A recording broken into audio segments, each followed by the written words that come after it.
भारत के जाने माने और बड़े एडवोकेट जो बहुत ही नामचीन और हर बार डिबेट शो में आते हैं और दुनिया उसको बहुत सम्मान से देखती है, ये है रिजवान अहमद।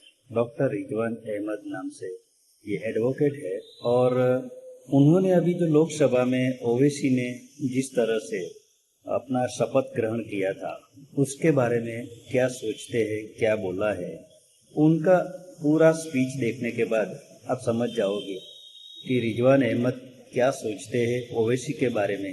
और ओवैसी की ऐसी बातें जो हमने कभी सुनी ही नहीं, वो सुनिए डॉक्टर रिजवान अहमद उनके मुंह से। उन्हीं के शो फेस टू फेस में उन्होंने ये सब जिक्र किया है। तो आइए सुनते हैं डॉक्टर रिजवान अहमद।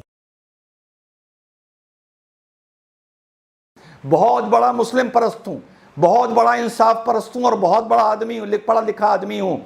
ट्रिपल तलाक की लड़ाई कहाँ लड़ी गई? कोर्ट में। 370 की कहाँ लड़ी जा रही है? कोर्ट में। राम मंदिर की कहाँ लड़ी गई? कोर्ट में। सीए की कहाँ लड़ी गई? कोर्ट में। ये आदमी बैरिस्टर है, तो तुम लोगों के लिए मुसलमानों आज तक काला गाउन पहन के और वाइट बैंड लगा के ये सुप्रीम कोर्ट में क्यों नहीं खड़ा हुआ? हेलो, नमस्कार, सत श्री अकाल, अस्सलाम वालेकुम। कैसे हैं जनाब? पिछले वीडियो में मैंने आप लोगों से वादा किया था कि अगला वीडियो में जो उत्तर प्रदेश में ओवैसी साहब फड़फड़ा रहे हैं इस पर बनाऊंगा, तो मैं आज आपके सामने हाजिर हूं। दोस्तों, आज बिल्कुल ही सिलसिलेवार तरीके से पहले ओवैसी साहब को एक नेता बताते हुए, फिर ओवैसी साहब को एक अधिवक्ता बैरिस्टर बताते हुए और फिर एक मुसलमान बताते हुए सिलसिलेवार तरीके से मैं आप लोगों को बताऊंगा कि ओवैसी साहब कितने बेवकूफ़ इंसान हैं। शुरुआत करने से पहले मुझसे बहुत से AIMIM के भक्त ये कहते हैं कि यार ओवैसी साहब के सामने तो तुम टिक नहीं सकते, अक्सर बोलते हैं मुझको। तो दोस्तों, एक बार ओवैसी साहब से मेरा आमना सामना हुआ था। पहले ये देखिए कि कैसे मैंने ओवैसी साहब को तर्क पर घेरा। जब उनके पास जवाब नहीं था तो कैसे वो बदतमीज़ी पर उतर आए। जब वो बदतमीज़ी पर उतर आए तो मैं आदत से मजबूर महा बदतमीज़ी पर उतर आया। और उसके बाद कैसे ये हमारे बैरिस्टर जाहिलिया रूठ गए जैसे कोई बच्चा रूठता है। तो पहले ये देखिए कि ये जब मेरे सामने एक बार ओवैसी साहब पढ़े थे, जो लोग ये बोलते हैं कि तुम ओवैसी साहब के सामने टिक नहीं सकते, उनको मैंने कैसा ज्ञान दिया था और कैसे चुप कराया था कि वो रूठ के चुप हो गए थे। देखिए पिछले सेगमेंट में। रिजवान अहमद, पहले आप। जी शुक्रिया। सुमित भाई, मेरे बड़े भाई ओवैसी साहब हकीकत से बिल्कुल परे हैं। वो बैरिस्टर हैं, लेकिन मैं भी एक अधिवक्ता हूं प्रैक्टिसिंग। और मैं आप लोग को बताता हूं कि ये कानून आया क्यों। जब ऑनरेबल सुप्रीम कोर्ट ने इसको अनकॉन्स्टिट्यूशनल डिक्लेयर कर दिया, तो जब भी ऑनरेबल सुप्रीम कोर्ट किसी चीज को अनकॉन्स्टिट्यूशनल या बैन करता है, उसको सपोर्ट करने के लिए एक लॉ आता है। जब पब्लिक प्लेस में स्मोकिंग बैन करी गई तो उसको सपोर्ट करने के लिए कोप्टा आया। Enactment of law is not the duty of supreme court. Vishakha versus state of Rajasthan and 377 unnatural sex में सुप्रीम कोर्ट इस चीज को क्लियर कर चुका है, नंबर 1। नंबर 2, जब ऑनरेबल सुप्रीम कोर्ट ने ट्रिपल तलाक को अनकॉन्स्टिट्यूशनल किया, आवाज आ रही है सुमित भाई? बिल्कुल, बोलिए रिजवान, आप बोल रहे। जब उस दिन इन्होंने अनकॉन्स्टिट्यूशनल किया तो all India Muslim personal law board को एक प्रेस कॉन्फ्रेंस करनी चाहिए थी, जिसमें ओवैसी साहब भी बैठने चाहिए थे। और ये लोग जिम्मेदारी से कहते कि हम सुप्रीम कोर्ट के आदेश को सलाम करते हैं और अपने इदारों को, दारुल कज़ाओं को, अपने मरकजों को, अपने इंस्टीट्यूट को, मौलवियों को, मुफ्तियों को, काजियों को, औरतों को, मर्दों को हम ये ऐलान करते हैं कि हमारे देश से तलाक़े बिद्दत खत्म हो गई है और तलाक़े बिद्दत के खिलाफ हम फतवा देते हैं। और अगर तलाक़े बिद्दत होगी, वो तलाक़े बिद्दत नहीं मानी जाएगी, तो ये कानून नहीं आता। इन लोगों ने क्या किया कि सुप्रीम कोर्ट को आंखें दिखानी शुरू करी, सरकार को आंखें दिखानी शुरू करी। एक के बाद एक ट्रिपल तलाक होते रहे, उसको इन लोगों ने सपोर्ट करना शुरू किया। आज जो लैंग्वेज ओवैसी साहब बोल रहे हैं, ये लैंग्वेज इनको 24 अगस्त को बोलनी चाहिए थी। आज बहुत देर हो गई है, अब कानून आके रहेगा। हमारे मुस्लिम लीडरान रिजवान भाई सुन लेते या हैं। तो है ही नहीं, और जो है वो असदुद्दीन माशाअल्लाह ओवैसी बोलना चाह रहे हैं, है। रिजवान। जब नैया डूब जाती है तो इनको होश आता ठीक, है। ठीक, इन लोग की ठीक, गलती की वजह से ठीक, कानून आ रहा ठीक है। है। गवर्नमेंट बहुत सही कर रही है ये कानून ठीक है, लाके। सुनते हैं जवाब ओवैसी साहब। मैं गवर्नमेंट की आंखों में आंखें डालूंगा। किसी की मां में दम नहीं है मुझे रोकने के लिए, मेरा डेमोक्रेटिक राइट है। आप कौन होते मुझे बोलने वाले आंख में आंख ना डालूं? मुझे आवाम ने मुंतखब की आंख में आंख माँ का डालूंगा नाम ना लीजिए और ओवैसी सच्चाई साहब। को बयान करूंगा। Don't go on mother, don't go on mother, don't go on mother. I will go on your father, I will go on your father. नहीं, नहीं, डोंट गो ऑन कृपया, मदर। कृपया, कृपया, ये डेकोरम आपका बनाएं, ये आपका डेकोरम लेवल है, बनाएं, ये दोनों लोग आपकी सीनियर लोग हैं, ये बैरिस्टर लोग आपकी हैं। तालीम है, डिबेट ये का आपके रिजवान संस्कार भाई, है। किसी रिजवान की भाई, माँ में दम नहीं है। रिजवान भाई, ये एक कौन सी मिनट, लैंग्वेज है? रिजवान भाई, ये लैंग्वेज एक हैदराबाद में बोलिएगा। ओवैसी दिल्ली साहब, पे ना बोलिए, नेशनल ओवैसी टीवी पे। साहब, क्या आपने जो तमीज़ है बात आप कही में थी ये? उससे उनको दुख पहुंचा। मैं पुकारिए। चाहूंगा उसका अफसोस जता के बात को आगे बढ़ाइए। मैं पर्सनल एलिगेशन में नहीं जाना चाहता हूँ। आर्टिकल 141 ओवैसी साहब, इंतजार कर रही हूँ। नूरी जी में आ रहा हूँ आपके पास। ओवैसी साहब, क्या आपने आर्टिकल 141 ऑफ द कॉन्स्टिट्यूशन पढ़ लीजिए जाकर। ये लॉ है, पूरे कोर्ट्स को उसको फॉलो करना पड़ता। सुप्रीम जो कोर्ट ने कहा आज आप बात बोल रहे हैं, ये बात आपने 23 अगस्त को क्यों नहीं बोली ओवैसी भाई कि ट्रिपल आप तलाक इज खामोश नॉट द लॉ? बैठेंगे। ये बात आप आपने 23 बोलते अगस्त को क्यों वक्त नहीं मैं बोली कुछ नहीं बोला। जब सुप्रीम कोर्ट ने ऑर्डर दिया था? तो देखा आप लोगों ने मुझे बात नहीं करनी है। ओवैसी साहब की ये हालत कर दी थी। तो कुल मिला के अभी मैं आप लोगों को बताता हूं बतौर बैरिस्टर ओवैसी साहब कितने बेवकूफ नामकूल इंसान हैं। एक तो आप लोगों ने ये सुन ही लिया, जब ट्रिपल तलाक में ऑनरेबल सुप्रीम कोर्ट ने ये कहा कि इसको बैन होना चाहिए, इस पर पाबंदी लगनी चाहिए, तो ओवैसी साहब को बतौर बैरिस्टर और बतौर एक लीडर, अगर इनमें कॉमन सेंस थी, और ये बात मैंने कितने डिबेट्स में कही है, उस जमाने में मैं टीवी पर जाता था, इनको एक काम करना चाहिए था। इनको 3-4 दिन के अंदर ऑनरेबल सुप्रीम कोर्ट में एक एफिडेविट देना चाहिए था कि हम ऑनरेबल सुप्रीम कोर्ट के हुक्म का सम्मान करते हैं, जैसा मैंने इनसे बोला, और आज के बाद हिंदुस्तान में ट्रिपल तलाक नहीं होगी, तलाक बिद्दत नहीं होगी। लेकिन ये लोग, जैसा मैंने बोला, सुप्रीम कोर्ट से लड़ते रहे, सरकार से लड़ते रहे, और उस बीच करीबन 70-80 तलाक़ें हुई जिनको ये सपोर्ट करते रहे। अगर मैं मान लीजिए ओवैसी साहब की जगह एक होता, एक लीडर होता या रिप्रेजेंटेटिव होता जिस पे मेरी बात का असर होता, मैं तुरंत मुस्लिम पर्सनल लॉ बोर्ड से कहता कि सुप्रीम कोर्ट में हलफनामा दे दो कि अब ट्रिपल तलाक नहीं होगी। यही एक तरीका है कानून से बचने का। ठीक, अब जो इन्होंने बताया कि कॉन्स्टिट्यूशन आर्टिकल 141 ये कहता है कि एक बार जब सुप्रीम कोर्ट ने एक चीज़ बोल दी, बैन हो गई, तो वो फिर ख़त्म हो गई, उस पर कानून क्यों आ रहा है? तो ये मैंने उनको भी बताया था, और आप लोगों को आज भी एक बड़ी आसान तरीके से बता दूं। आर्टिकल 141 कॉन्स्टिट्यूशन का ये कहता है कि अगर आप मान लीजिए ऑनरेबल सुप्रीम कोर्ट कहे कि नेशनल कैपिटल रीजन में 10 साल से पुरानी डीजल की गाड़ी नहीं चलेगी, तो करेक्ट है, ये एक लॉ बन गया, ये बैन लग गया। लेकिन सुप्रीम कोर्ट के जो ऑब्जर्वेशन होते हैं उनको इंप्लीमेंट करने के लिए बैन तो लग गया, अब गाड़ी वहां नहीं चलेगी, लेकिन अगर चलेगी तो उस पर फाइन कितना होगा, दूसरी बार अगर चलती पकड़ी गई तो उस पर फाइन कितना होगा, गाड़ी इंपाउंड करी जाएगी या नहीं करी जाएगी, ड्राइवर का लाइसेंस कैंसिल किया जाएगा या नहीं किया जाएगा, छोटी व्हीकल अलाउ करी जाएगी या बड़ी करी जाएगी, छोटी अगर कार चलती पकड़ी गई तो कितना फाइन होगा, 6 टायर ट्रक पकड़ा गया या बस पकड़ा गया तो कितना फाइन होगा। इसके लिए लेजिस्लेटिव को एक लॉ बनाना पड़ता है, या मौजूदा मान लीजिए मोटर व्हीकल एक्ट में एक अमेंडमेंट लाना पड़ता है। तो ऑब्जर्वेशन किया ऑनरेबल सुप्रीम कोर्ट ने कि गाड़ी अब नहीं चलेगी, इस पर लॉ बनाएगा लेजिस्लेटिव कि इस आदेश का पालन धरातल पर कैसे होगा, और उसे इंप्लीमेंट करवाएगा एग्जीक्यूटिव यानी कि एडमिनिस्ट्रेशन और पुलिस।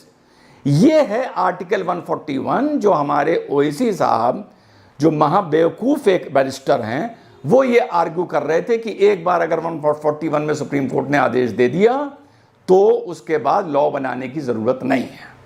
तो ये बात क्लियर हो गई कि बतौर barrister Owaisi does not know the interpretation of the constitution of India.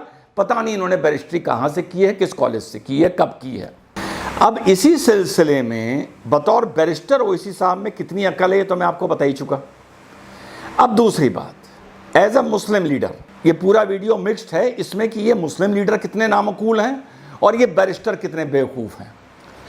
उसके बाद साथियों, ओवैसी साहब खड़े हो के बोला करते थे, मुसलमान को भड़काया करते थे कि ये कानून मुसलमान लोगों को, मर्दों को जेल में भेजने के लिए लाया जा रहा है।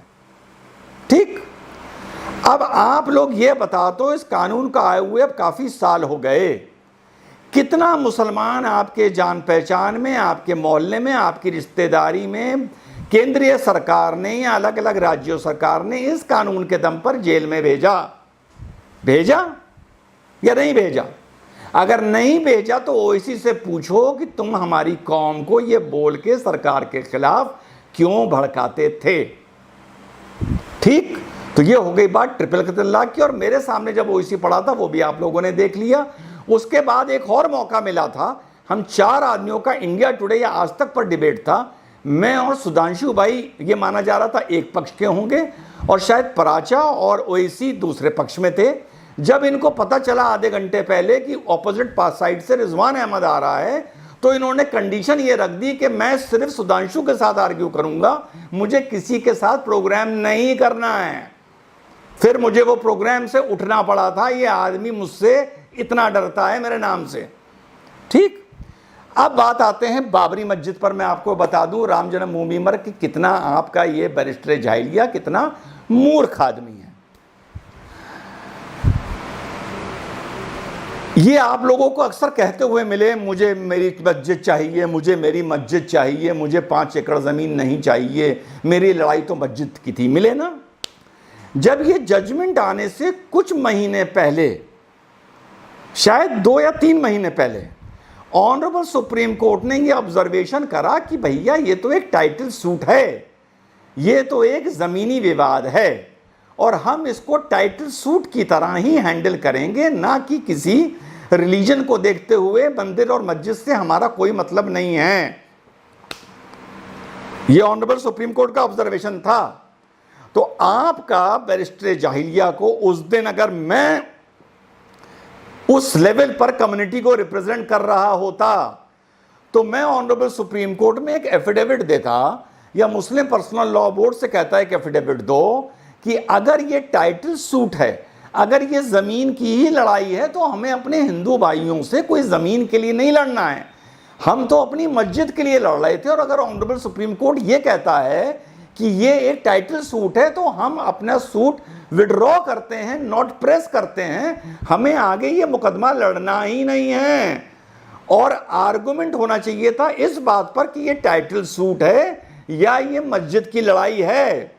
अगर फर्ज कर लीजिए मैं ओवैसी की जगह होता, वैसे तो अगर मैं ओवैसी की जगह होता इसका सोल्यूशन मैं बहुत पहले निकाल चुका होता, पर मान लीजिए मैं ओवैसी की तरह होता और ओवैसी की तरह ही लड़ रहा होता, तो मैं ये काम करता। जब उन्होंने ऑनरेबल सुप्रीम कोर्ट ने कहा ये टाइटल सूट है, तब तो ओवैसी चुप रहे, तब तो मुस्लिम पर्सनल लॉ बोर्ड चुप रहा। और जब टाइटल सूट बना के उन्होंने कह दिया कि ठीक है भैया 5000 स्क्वायर फीट की मस्जिद थी, वो हम तुमसे लेते हैं और तुमको हम 5 एकड़ ज़मीन दे देते हैं, जो साइज़ में भी ज़्यादा है और कॉस्ट में भी ज़्यादा है, तब तुम क्यों चिल्ला रहे हो मुझे मस्जिद चाहिए, मुझे मस्जिद चाहिए? या तो तब चिल्लाते जब टाइटल सूट वाली बात की थी सुप्रीम कोर्ट ने। तो ये हो गई दूसरी बात। तो इन दोनों पहलुओं पे मेरे साथियों मैं आप लोगों को शायद कन्विंस कर चुका हूँगा कि बतौर बैरिस्टर ये एक बेवकूफ़ इंसान है, इसमें कॉमन सेंस नहीं है, इसे सिर्फ कौम को भड़काना आता है, ये कह के कि हमारे एटीएम में, मुसलमानों के एटीएम में पैसा नहीं डाला जा रहा है, या ये कह के कि ट्रिपल तलाक लॉ मुसलमानों को जेल में डालने के लिए लाया गया है। तो ये दोनों पहलू हुए इनके बैरिस्टर होने के।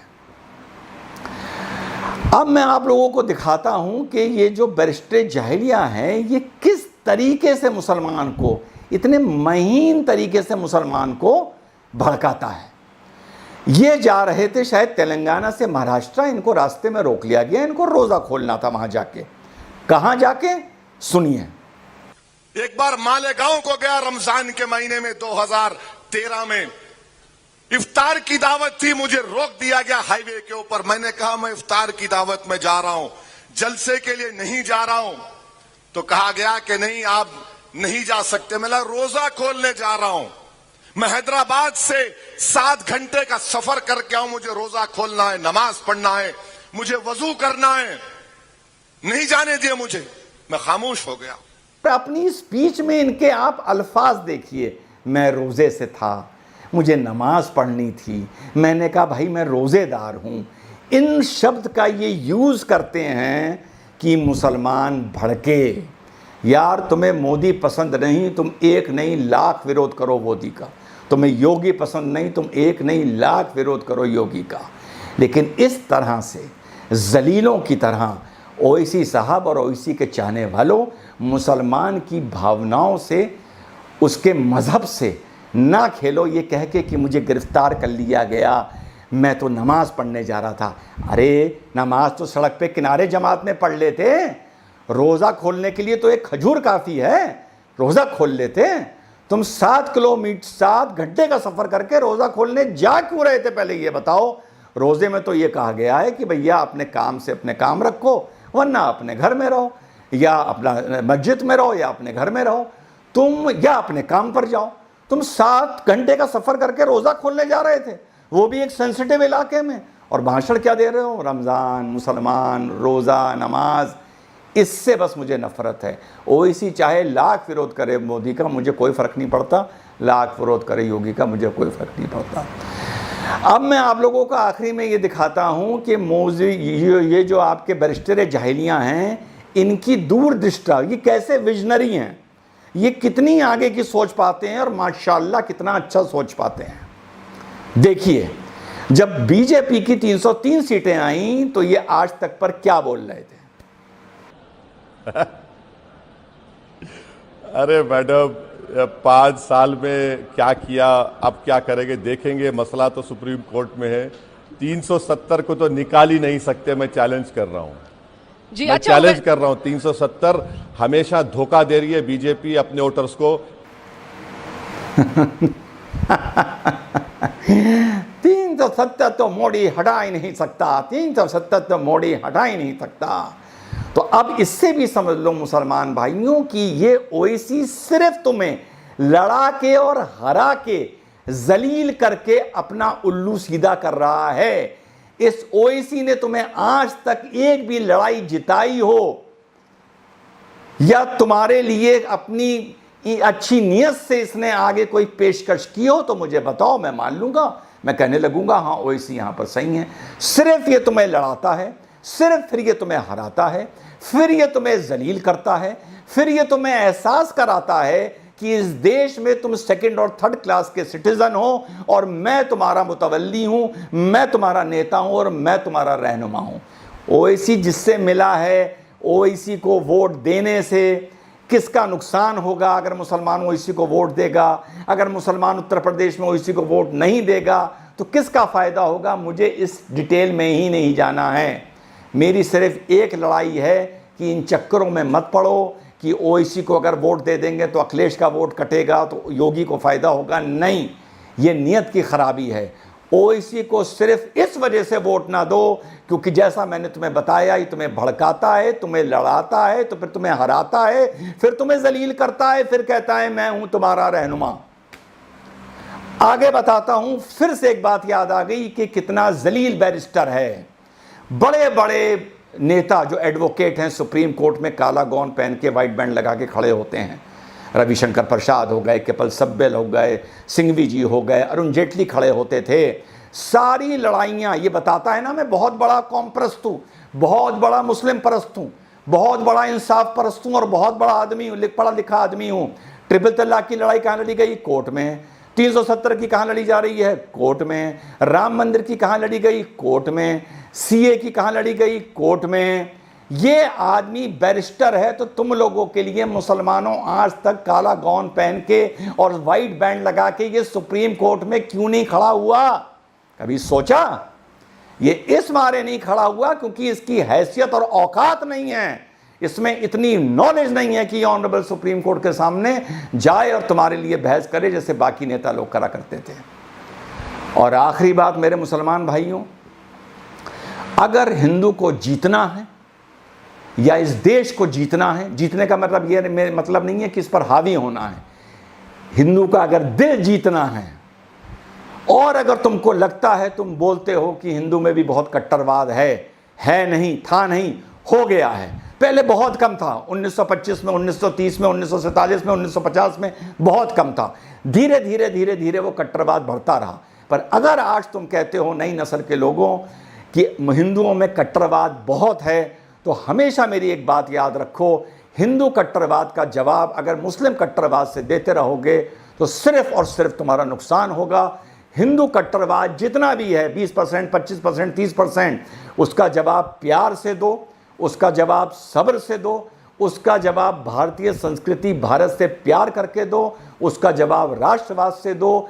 हिंदू का दिल जीतते रहोगे, हिंदू मुसलमान करीब आते रहेंगे, ये दरार, ये खाई पड़ती रहेगी और ये देश आगे तरक्की करेगा, जिसमें हिंदू भी तरक्की करेगा, मुसलमान भी तरक्की करेगा। जब जीडीपी बढ़ेगी तो हिंदू को भी बढ़ेगी, और अगर हम बिजनेस करते हैं तो हमारी भी बढ़ेगी। ओवैसी जैसे नेताओं के चक्कर में आकर तुमने अगर हिंदू कट्टरवाद का जवाब मुस्लिम कट्टरवाद से दिया तो खामखा हारते जाओगे, तुम्हें कुछ हासिल नहीं होगा, नस्लों के नस्ल नुकसान होती रहेगी, तुम्हें पता नहीं चलेगा कहाँ नुकसान हो रहा है। हिंदू का दिल जीतो, सब्र से जीतो, प्यार से जीतो, उसे अपना बना के जीतो, और सबसे पहले ऐसे नेताओं का पे बैन लगा के जीतो, बहिष्कार करके जीतो, तब जाके इस देश में हिंदू मुसलमान एक होंगे और ये देश एक होगा और तरक्की और उन्नति करेगा। तो सिलसिलेवार तरीके से मैंने तुम लोगों को बता दिया ये बतौर मुसलमान कैसा है, ये बतौर बैरिस्टर कैसा है, और ये बतौर लीडर कैसा है। ये लीडर ऐसा है जो 2019 में हंस रहा था कि 370 नहीं हट सकती, और थोड़े दिन बाद ही 370 हट गई। इसी से तुम लगा लो कि इस आदमी में कॉमन सेंस कितनी है, इस आदमी में अल्लाह ने इल्म कितना दिया है, इसमें अकल कितनी दी है। जय हिंद, वंदे मातरम।